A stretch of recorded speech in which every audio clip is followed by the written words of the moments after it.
I'm Bill Blackburn, Mayor of Kerrville. We come to you today with another update on COVID-19. I want to read something to you that I had used in an address on this topic back in May. Ever take a long trip with children in the back seat? They ask, maybe repeatedly, how much longer, Daddy or Mother? Or are we there yet? There are a lot of people asking these days, how much longer? But we don't know. It looks like a vaccine is close.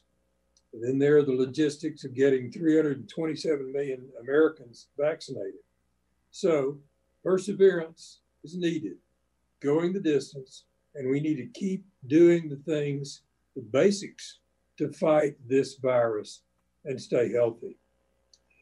I want to pass some compliments out, and then we will later hear from Sid Peterson, Regional Medical Center, and the county, and the deputy chief of the fire police here, and Charlie McElvain, in regard to tourism.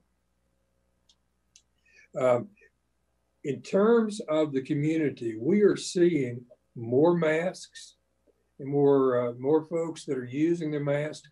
We are seeing businesses that are really being careful about compliance and looking at the governor's orders so that they are keeping people safe. And that is great to see. The other thing I would say is that Shriner University and Kerrville Independent School District, and we just heard reports from Centerpoint Independent School District and Ingram School District, and then an indirect report from Hunt School District. They are doing well. The numbers are good at all of those schools, and we have the report from KISD that how strict they are using the guidelines so that both staff and children are safe. At this time, I would like to turn to Corey Edmondson, CEO of Peterson Regional Medical Center, and if you would bring us up to date. Sure. Thank you, Mayor. I'd say Peterson Health has continued to manage COVID and not let it manage us. I'm proud of the staff that we've been able to continue to provide and offer exceptional, compassionate, patient-centered care in all that we're doing in facing the pandemic. We haven't skipped a beat, really encouraged and proud of the staff for doing that. We continue to work with the city and the county and the school districts and Shriner University on managing all of this, and there's a coordinated effort. I think the community ought to be proud that we've been able to collaborate and mitigate as much of this as possible. I'm certainly encouraged by the leadership of the group as a whole. So let me quickly talk about COVID-19 and a couple of things that Peterson is seeing.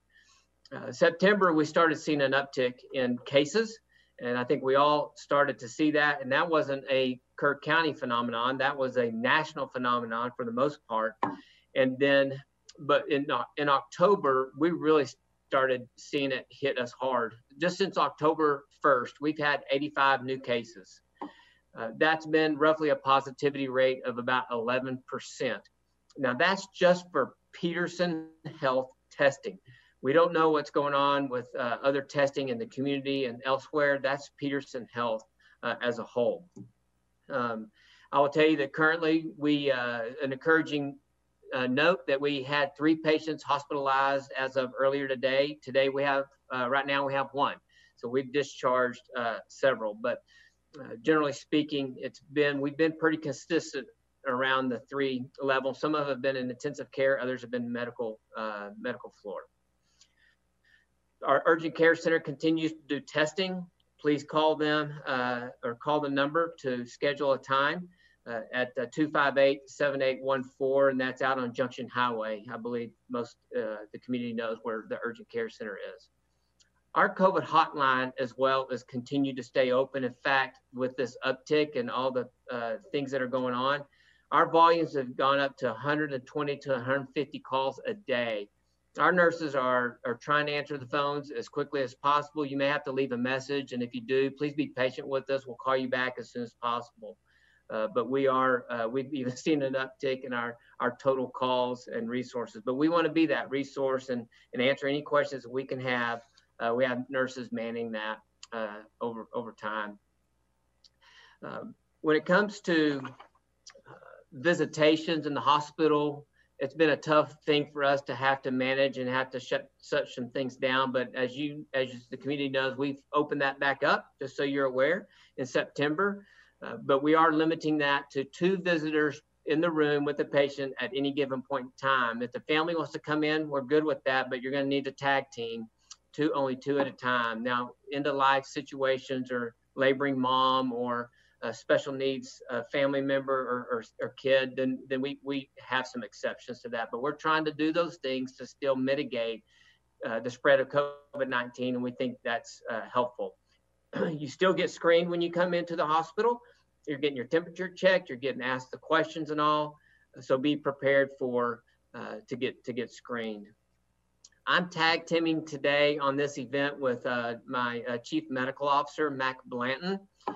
He has a couple of topics he wants to talk to you about today, and he'll flip it back to me to kind of wrap a few things up. But I want to have him talk to you about testing, and specifically all the confusion that may be around antigen testing versus PCR versus just an antibody and all these different things. And he also will talk about vaccines. So Mac, if you don't mind, I'll turn it over to you. You can take yourself off mute and speak to our community. Thanks.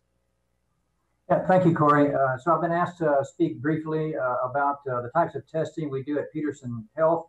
There we have 3 different testing platforms, 2 in the hospital and 1 in our ambulatory clinics. The 2 in the hospital, 1 is an antigen test, and we have a large number of test kits for the antigen testing platform, and we use it as our primary testing modality in the hospital. The antigen test has a little bit lower sensitivity than the PCR test that we use. So about maybe 1 in 10 people that we test with the antigen test may turn out to be negative when they actually have COVID-19. So in those situations, if the doctor or provider who is testing feels strongly that the patient may have COVID-19 despite a negative antigen test, they will repeat the test using our PCR platform. The PCR platform that we use in the hospital has a fairly rapid turnaround of about 45 minutes. The antigen test has a rapid turnaround of about 15 minutes.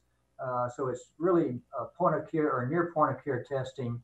However, we will sometimes batch multiple tests through the day, so the turnaround test time, if we batch it, is going to be a little bit longer there, but we can turn around those tests rapidly. In our clinic, in our ambulatory clinic, we have a point of care PCR testing capability that we've gotten over about the past 3 weeks there, and we have a fairly good number of test kits for the ambulatory point of care PCR test, which is a rapid turnaround test where we can have results conceivably within about 15 minutes. So those are the testing platforms that we use at Peterson Health.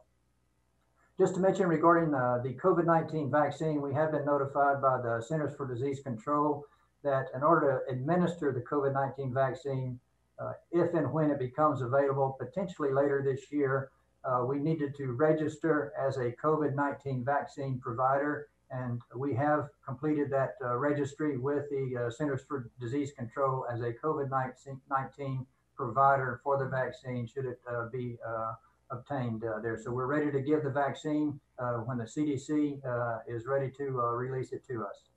Thank you. Thank you, Mac. Just to kind of wrap some things up, I want to highlight something that's been also a big topic of discussion in healthcare, and it's about delay of care. We around the nation and CEOs in hospitals are talking about how they're seeing an uptick of higher acuity of patients coming into the ED because they're delaying care. They're not seeking their doctor, and when they're not feeling good, there's a higher incidence of chest pain and people expiring because they didn't seek care or come to the hospital quickly enough. And that's a national issue, and we're actually seeing it right here in Kerrville. I encourage you as a community, seek care. The hospital is one of the cleanest places, and safety is high priority for us. You're going to be safe coming in here. You're going to be safe going to your doctor and seeking health care. You'll be safe on the ambulances. The city is taking care of the ambulances and cleaning those, and they're taking all the precautions. Seek care, don't delay care. Just highly encourage that in all the things, whether it be rehab or whatever the case is. I'll encourage you in that area. Continue to follow CDC guidelines. Can't express that enough. Don't let your guard down with masking and washing hands and all the things that you need to do. Flu season is upon us. Get your flu shot. We're doing that throughout the whole hospital. Our hospital, as far as employees, our goal is 100% every employee get vaccinated. We hope to achieve that. We've been high marks in recent years, but this is kind of an unusual year, but we strongly encourage getting your shot. Masking is important to us. We're doing that throughout the hospital. We're enforcing that with visitors, and we're encouraging our employees to do that out in the community. So let me just wrap up with this. As we work together as a community, we appreciate you. We appreciate your support, your encouragement, the positive words that you're expressing to us. It's been very much, it means a lot to our staff. It keeps them going. And Peterson Health is here for you. While we're dealing with COVID, we never take our eyes off serving the patients and the community as a whole and offering that world-class care that we expect of ourselves. Our employees are inspired by each other and what's going on in our community. But please visit our website at www.petersonhealth.com for the latest news on COVID-19 and our daily audio updates that we do regularly. So thank you, Mayor. Now, Deb Thomas, who is an emergency management specialist with the county. Deb, if you'd tell us about it. Thank you, Mayor. Yeah, my name is Deb Thomas. I'm the emergency management coordinator for Kerr County and the City of Ingram.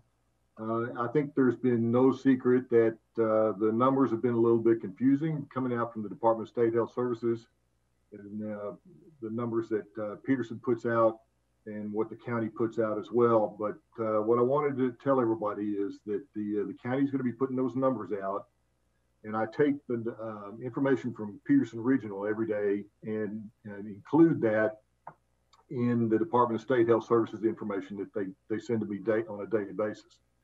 So the information that we're going to be putting out from now on to be consistent and to try and give everybody a really accurate and daily accountability for the numbers for COVID for Kerr County. We're going to be just reporting active, recovered, and deceased numbers as well as the hospitalized. Here in the last couple of weeks, you've seen probably a to be determined number that's been put out.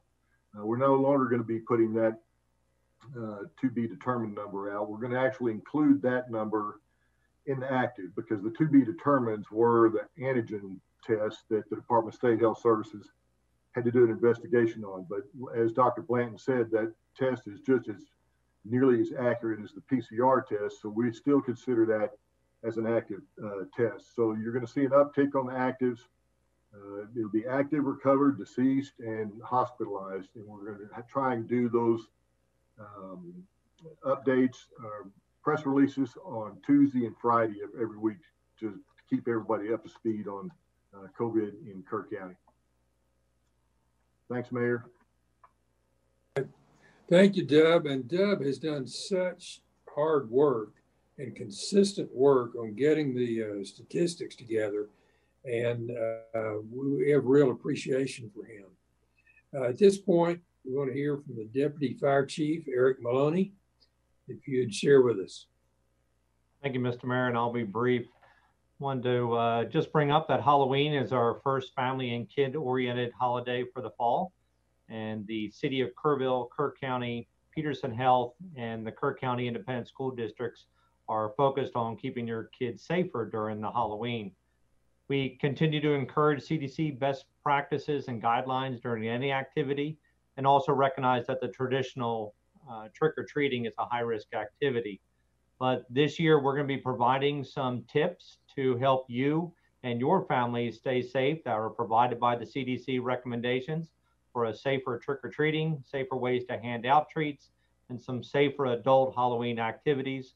And we'll be providing that through our social media sites, websites, and other media sources from here. And that was what I had to provide, Mr. Mayor. Thank you. Thank you, Eric. At this time, let's hear from Charlie McIlvain from Convention Visitors Bureau. Thank you, Mayor. We've worked hard to continue to promote Kerrville as a wholesome, healthy destination. We have our occupancy has gone down. Our occupancy tax has gone down as much as 81% last April, but we are back in August at a positive 4.4%. We have seen some changes.